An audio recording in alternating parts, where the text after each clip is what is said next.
Comme exemple, le cheikh dit, par exemple pendant les nuits de Ramadan, qui sont des nuits où les mosquées sont remplies de personnes qui veillent en prière, quelqu'un il décide dans ce même moment-là d'aller dans la rue et exhorter les gens à faire le bien et leur interdire le mal. Il dit oui, dans la religion, c'est méritoire. Si quelqu'un fait ça pour plaire à Allah Azza wa Jal, pour gagner son agrément et absoudre ses péchés, certes, c'est une bonne action. Inciter les gens à faire le bien, interdire le mal, c'est une bonne action. Mais dans le contexte où nous sommes pendant Ramadan, et nous sommes pendant les nuits de Ramadan, et dans le contexte où le prophète dit que dans ces nuits-là, celui qui veille les nuits de Ramadan avec foi et espoir la récompense, Allah lui pardonne tous ses péchés, il abandonne un appel prophétique où le pardon d'Allah Azza wa Jalla est accordé. Dans ce moment-là où le pardon d'Allah est accordé, lui, il va rechercher l'agrément d'Allah dans une autre action que celle qui lui a été dictée par le prophète. Donc là, il a dit c'est quelqu'un donc, qui a perdu le sens des priorités. Il subit ce que Shaitan fait à beaucoup de gens, c'est-à-dire il y a ces deux bonnes actions. Mais là, dans ce moment particulier, celle-là, elle a plus d'importance et plus de mérite que l'autre. Et Shaitan, des fois, même dans les bonnes actions, il nous fait délaisser les plus importantes, les plus méritoires pour d'autres. Et il dit que, par exemple, quelqu'un qui veut faire qui n'a pas fait le hajj obligatoire. Quelqu'un qui n'a pas fait le hajj obligatoire. Et là, c'est une obligation.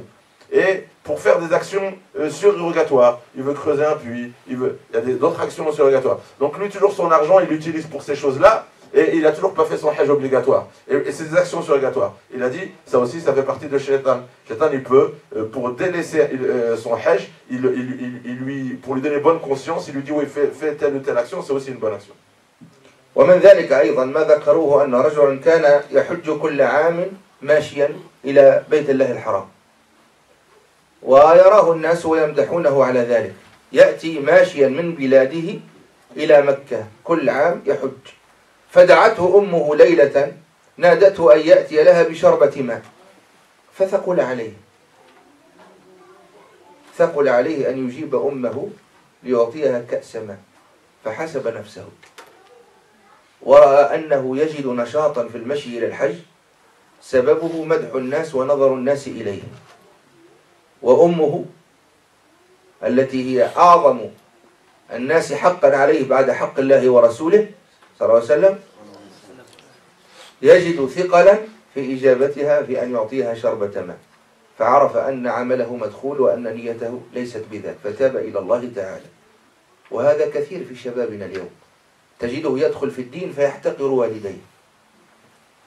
والديه ويعتقد أنه الآن الأتقى والأخشى لله والأخوف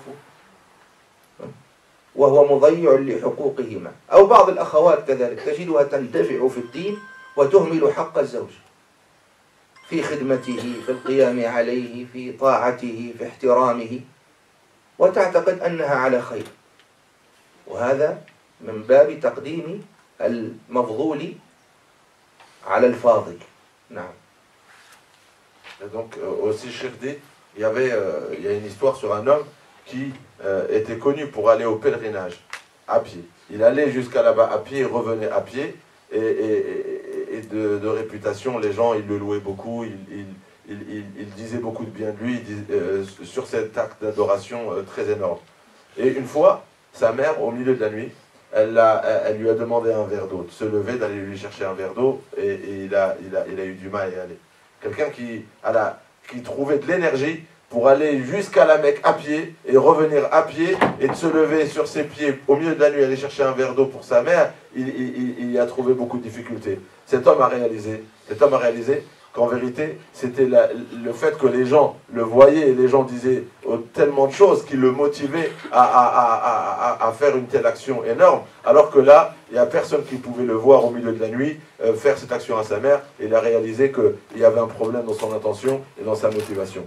Aussi, on retrouve ça dans beaucoup de jeunes aujourd'hui. Cheikh dit, il y a beaucoup de jeunes, au niveau de l'adoration, au niveau de l'apparence, au niveau de ce qu'ils essaient de montrer de leur piété, on croirait de très bons musulmans, mais si vous les questionnez sur leur rapport avec les parents, c'est chaotique.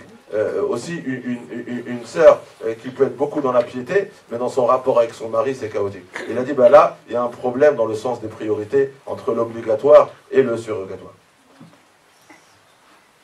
من فقه الأولويات في الأعمال أن يقدم أعمال القلوب على أعمال الجوارح. يقدم عمل القلب، لأن القلب صلاحه أو بصلاحه تصلح الجوارح، وبفساده تفسد الجوارح، لقول النبي صلى الله عليه وسلم: ألا وإن في الجسد مضغة إذا صلحت صلح الجسد كله، وإذا فسدت فسد الجسد كله، ألا وهي القلب. فالأعمال في الظاهر لا ينبغي أن تكون ميزانا، ليست الأعمال الظاهرة ميزانا مطلقا، بل المسألة نسبية في الواقع. ومن ذلك أن النبي صلى الله عليه وسلم ذكر أقواما يخرجون في آخر الزمان تحقرون صلاتكم إلى صلاتهم وصيامكم إلى صيامهم وقراءتكم إلى قراءتهم، لكنه قال: يقرؤون القرآن لا يجاوز تراقيهم، يمرقون من الإسلام كما يمرق السهم من الرمية. وهؤلاء هم الخوارج. الخوارج أعمالهم كثيرة، لكن قلوبهم فيها من الكبر والاستعلاء على الحق والاستعلاء بالطاعة على الخلق وإزراء الناس واحتقارهم واعتبار أنفسهم أنهم الأكمل والأمثل وأنهم أهل الجنة ومن سواهم بل هم أهل الإيمان ومن سواهم أهل الكفر، وأنهم أهل طاعة ومن سواهم أهل الفسق وفجور، وأنهم أهل الجنة ومن سواهم أهل النار. فسبب لهم ذلك أنهم مرقوا من الإسلام وخرجوا منه، وكانوا على غير ما كان عليه النبي صلى الله عليه وسلم كما نراهم اليوم. نحتقر أعمالنا إلى أعمالهم ولكنها ليست بشيء. فيقدم الأولى فالأولى، يقدم عمل القلب على عمل الجوارح، من تحقيق الإخلاص لله، من تحقيق التواضع لله، من تجريد القصد لله، من تنقية القلب من كل ما يشوبه، من تحقيق السلامة للقلب إلا من أتى الله بقلب سليم، من تنقيته وتطهيره وتزكيته من الكبر والغرور والعجب والتيه وغير ذلك من هذه الأمور. نعم. Donc chef dit aussi, parmi le sens des priorités, c'est de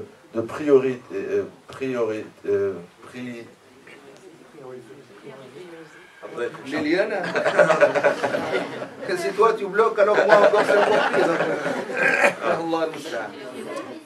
Prioriser les actions du cœur sur les actions du corps. J'avais raison, on ne peut pas traduire, parce que ça serait catastrophique. Je connais. L'intérieur est très important par rapport à l'extérieur. Et ça, c'est dans le sens de priorité. Parce que le prophète nous a clairement dit que si le cœur est bon, le corps et les actions seront bonnes. Et si le cœur est souillé, l'apparence aussi sera souillée. Donc ça fait partie des sens des priorités. Et donc l'apparence n'est pas une mesure. Ne suffit pas. L'apparence ne suffit pas comme mesure pour la piété et le fait qu'une personne est une bonne personne. Pour savoir si une personne est une bonne personne, l'apparence n'est pas la mesure, c'est les actions du cœur. Et les actions du cœur, c'est la sincérité. Les actions du cœur, c'est observer les ordres d'Allah Azza wa Jal. Les actions du cœur, c'est la crainte, c'est l'humilité. Et là, on a un dire du prophète sallallahu alayhi wa sallam qui nous rappelle qu'à la fin des temps, il y aura des gens. Quand ils vont prier, vous allez être intimidés par leur prière et vous allez être intimidés par leur apparence. Et quand ils font des actions, vous allez être intimidés, alors que le prophète sallallahu alayhi wa sallam a dit, le Coran en vérité ne dépasse pas leur thyroïde. Elle ne dépasse pas leur thyroïde, elle ne descend pas dans leur cœur. Et ils sortent de l'islam comme quitte une flèche son arc. Ils quittent l'islam comme quitte une flèche son arc. Pourquoi le prophète sallallahu alayhi wa sallam nous a défini ces gens-là? Il les a appelés al-Khawarij, des gens qui en général sortent de notre nation de par un comportement qu'ils ont à l'égard de leur communauté. Qu'est-ce qu'ils disent de leur communauté? Ils disent que c'est eux qui vont au paradis et le reste va en enfer. Ils disent que c'est eux qui sont pieux et les autres ils ne sont pas dans la piété. Ils ont de l'orgueil et ils se voient au-dessus de tout le monde. Ils sont élevés par leur orgueil et ils ont un regard rabaissant à l'égard des autres. Et ça, c'est tout l'opposé de ce que le cœur d'un croyant doit porter. Le cœur d'un croyant, au lieu d'avoir de l'orgueil et de se sentir au-dessus des autres, il se sent en dessous. Il a de l'humilité. Au lieu de faire sortir les gens de l'islam et de se croire des gens du paradis, il a la crainte d'Allah Azza wa Jal sur sa propre personne. Est-ce que réellement il fera partie des gens du paradis? Donc leur cœur ne contient pas ce que l'islam demande à contenir. L'islam demande à nettoyer notre cœur, de remplir notre cœur de sincérité et d'humilité, de le nettoyer par la crainte d'Allah Azza wa Jal. Et donc, il a décrit des gens qui arriveront à la fin des temps avec une apparence qui va vous intimider, vous musulmans, mais avec un cœur qui ne ressemble pas du tout au cœur qu'Allah Azza wa Jal demande pour le croyant. من ذلك أيضا ما ذكره بعض العلماء في باب الذكر فقد قال بعضهم ذكر الله تعالى حسن وأفضل منه أن تذكره إذا حدثتك نفسك بالمعصية فتنكف عن ذلك فمثلا ذكر الله بالتسبيح والتحميد والاستغفار وما إلى ذلك هذا حسن لكن الأحسن منه أنك تذكر الله عندما يأتي وقت الفريضة فهذا أشرف الذكر وكذلك تذكر الله تعالى إذا ما حدثتك نفسك بالمعصية هذا أشرف مما سبق ولذلك لما سئل ابن الجوزي أيهما أفضل التسبيح أم الاستغفار أيهما أفضل التسبيح أم الاستغفار قال من كان ثوبه متسخا فلا يصلح أن يمسه بالمسك قبل أن يطهره تطهير الثوب مقدم على تبخيره ولذلك يقولون التخلية قبل التحلية هذه من القواعد التخلية قبل التحلية أنت لا تستطيع أن تلبس ثوبا حسنا وتتطيب بطيب أو بريح طيبة وفيك من العرق والغبار وما إلى ذلك مما ينبغي أولا أن تتخلى منه فالتخلية تقدم على التحلية وبعض الناس لم يفهم هذا بعض الناس لم يفهم هذا ولهذا يقول سفيان الثوري رحمه الله كل الحلال وصلي في آخر الصفوف يتقبل منك ولا تأكل الحرام وتصلي في أول الصفوف فلا يتقبل منك نعم.